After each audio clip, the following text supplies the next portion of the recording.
ibadah yang diperintahkan oleh Allah Subhanahu wa taala itu semua memiliki turunan. Ada ibadah fardu, ada ibadah sunnah. Ibadah fardu itu langsung menjadi pengakuan Allah.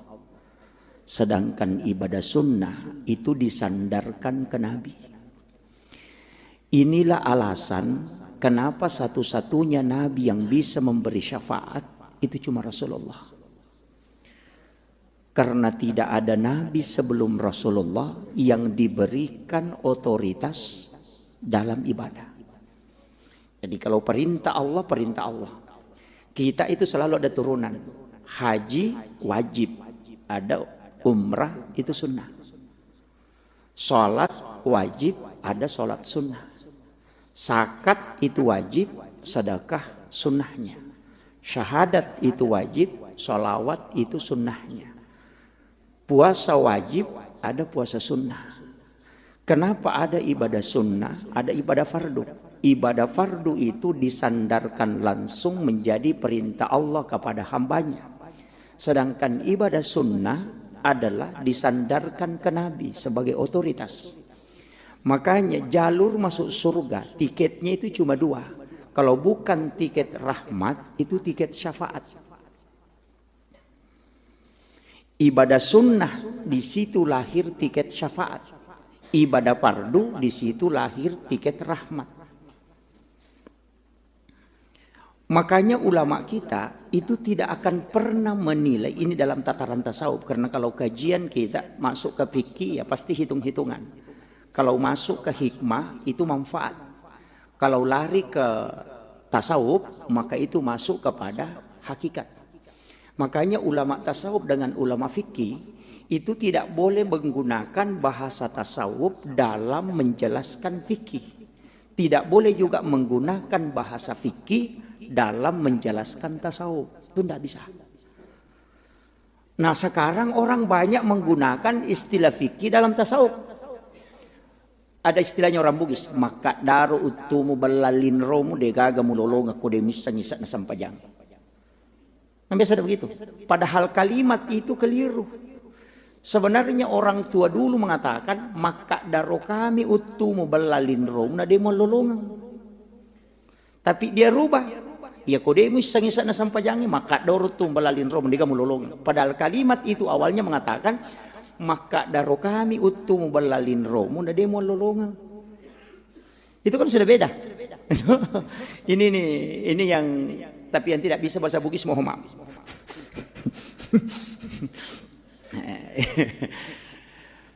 Makanya Rasulullah itu diberikan otoritas ibadah dan itulah yang akan dipertanggungjawabkan Rasulullah di hadapan Allah.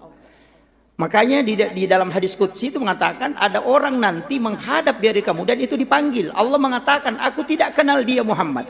Rasulullah mengatakan dia adalah umatku ya Allah. Maka Allah mengatakan kalau umatmu Muhammad masukkan ke dalam surgaku dengan syafaatmu. Dari situlah kalimat wasyaraf wad darajata aliyata rafi'ah wa ba'ashu maqaman mahmudan alladzi wa'adata innaka la tukhliful mi'ad. Itu kuncinya. Makanya salat fardu kalau selesai sholat sunat ki. Sholat sunat ki. Kenapa? Istilahnya ada kan orang mengatakan penambal toh. Sebenarnya penambal itu karena memang dia adalah giritnya di bawah. Kalau sholat fardu itu jalur rahmat. Kalau kau tidak bisa dapat jalur rahmat, ambil jalur kedua. Itu jalur syafaat. Jadi kalau sholat fardumu tidak bisa kau dapat di situ, nanti di sholat sunat. Karena Nabi dikasih otoritas, karena semua Nabi diberikan kesempatan berdoa di muka bumi untuk dirinya. Satu-satunya Nabi yang tidak berdoa untuk dirinya itu cuma Rasulullah.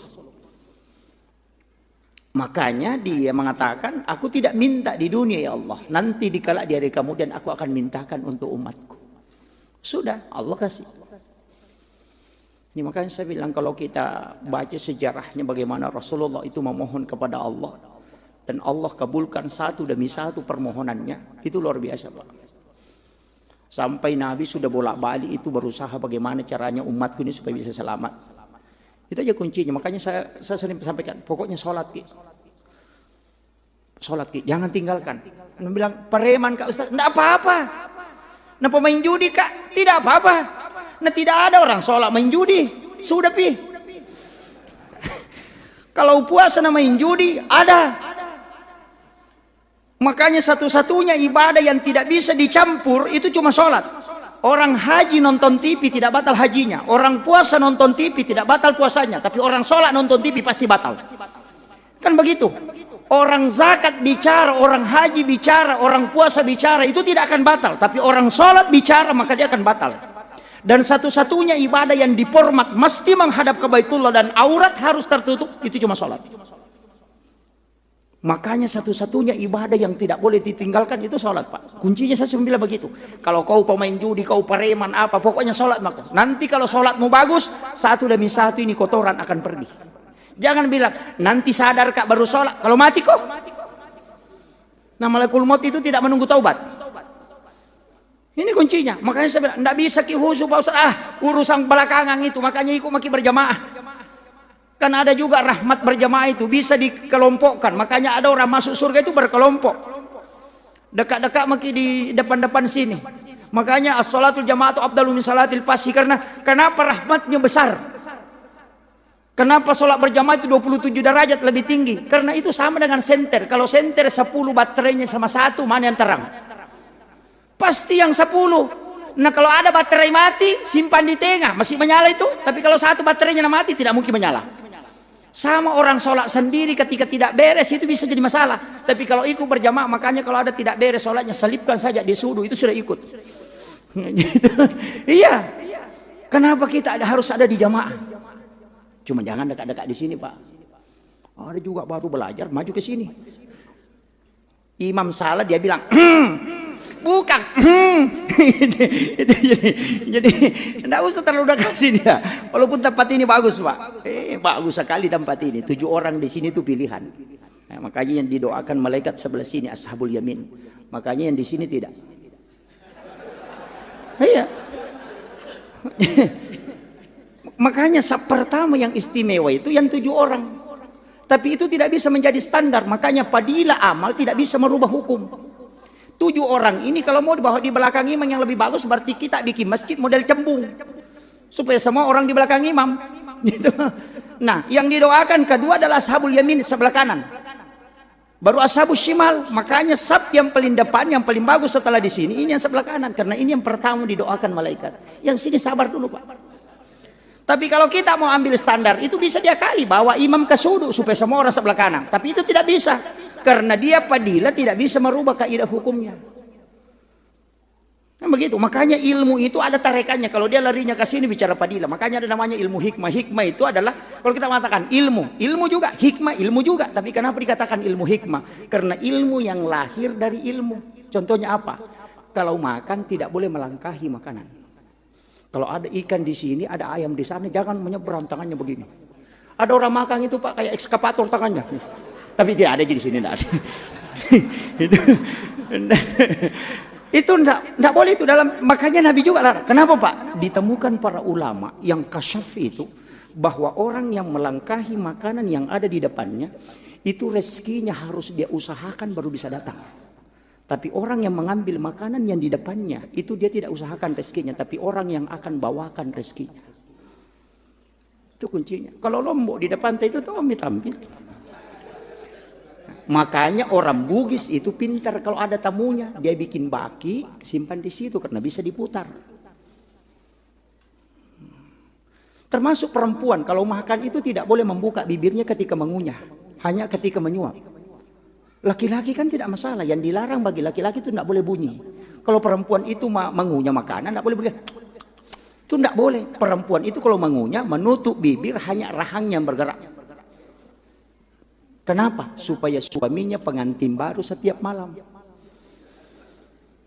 Sudah paham? Tidak paham? Kalau tidak paham, bibir atas kalau rapat, ikut yang di bawah. Belum paham juga? Kalau belum paham lambat loading betul itu. Itu kuncinya. Makanya ulama-ulama yang kasyaf itu di situ dia tarekannya, makanya itu masuk disebut ilmu hikmah karena ilmu yang lahir dari ilmu. Soalnya agama ini Pak tidak. Saya sering mengatakan begini, itu pentingnya kita mengambil semua sisi ilmu. Iya. Lain lagi kalau nanti tapaul, oh itu sudah. Kalau masuk tapaul itu masuk angka-angka. Itu ulama dulu kita sudah pelajari itu. Makanya kalau ada orang tua dulu ada uangnya angka 77, oh nah simpan betul itu. Ada uangnya double angka 7-nya sampai 46. Lah, Indo duina ini. Dia lipat itu baru dia simpan dan bilang tidak habis uangku selama ada ini. Cocok, mikirnya ada terus. Tapi kadang orang kalau kita tarik dalam kaidah hitungan, di bumi ini kenapa Allah pakai angka 7? Tawaf 7 putaran, sa'i 7 putaran, langit 7 lapis, tanah 7 susun, rakaat sholat 17, anggota sujud yang sujud itu ada 7. Kenapa anak yang lahir 7 hari disuruh akikah? Kalau tidak sempat tambah 7 hari. Kalau belum sempat tambah 7 hari. Kemudian 7 tahun baru kau suruh sholat. Kenapa selalu pakai angka 7?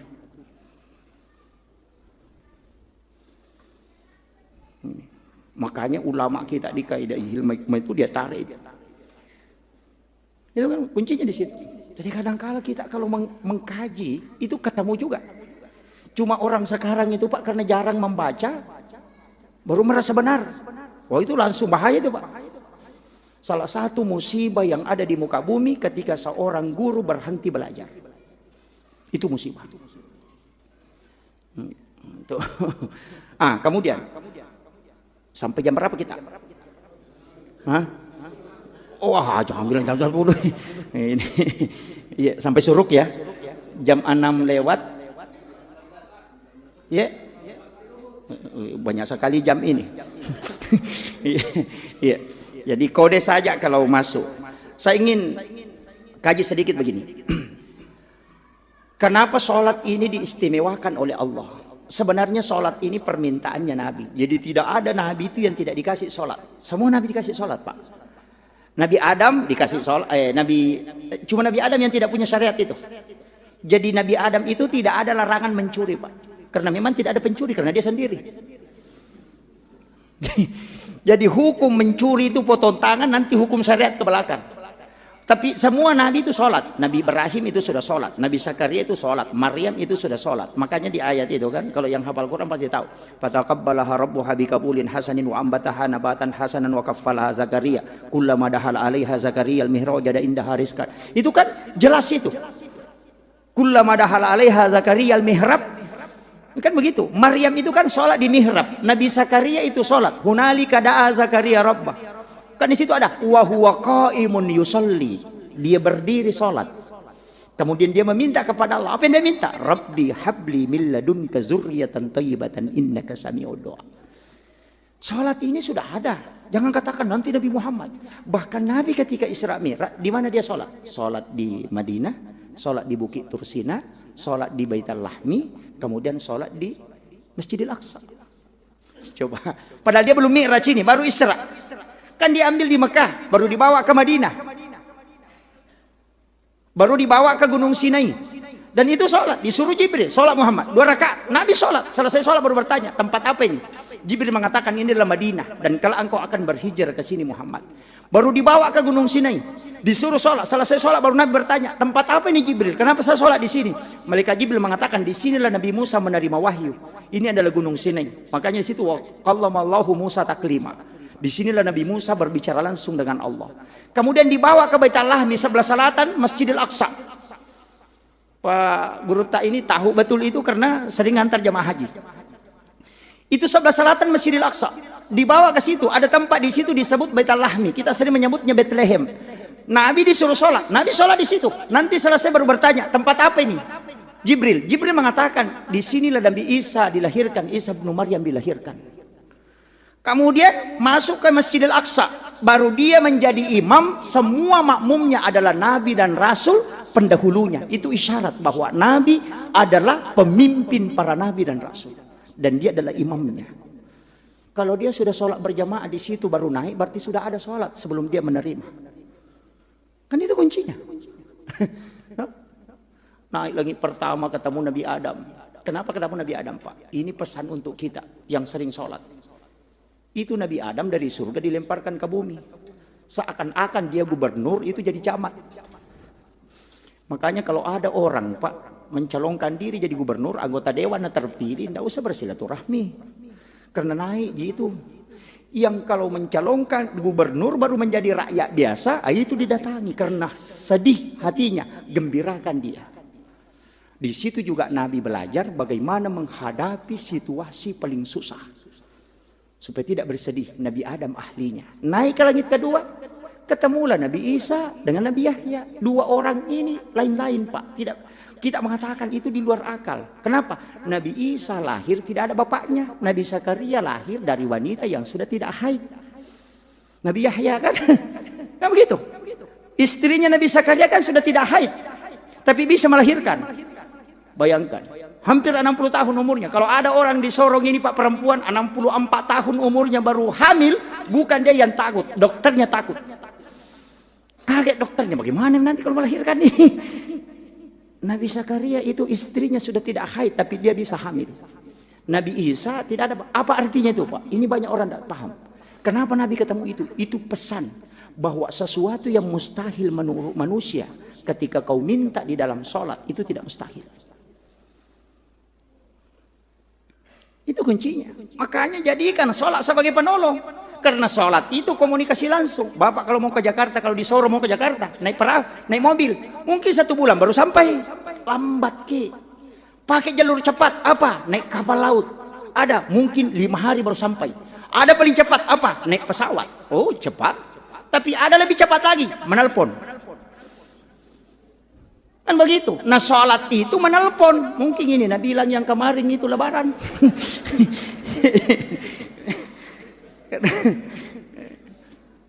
Yang lebaran hari Jumat itu. Dia kata saya sudah telepon Allah makanya dia tidak percaya bulan. Ya.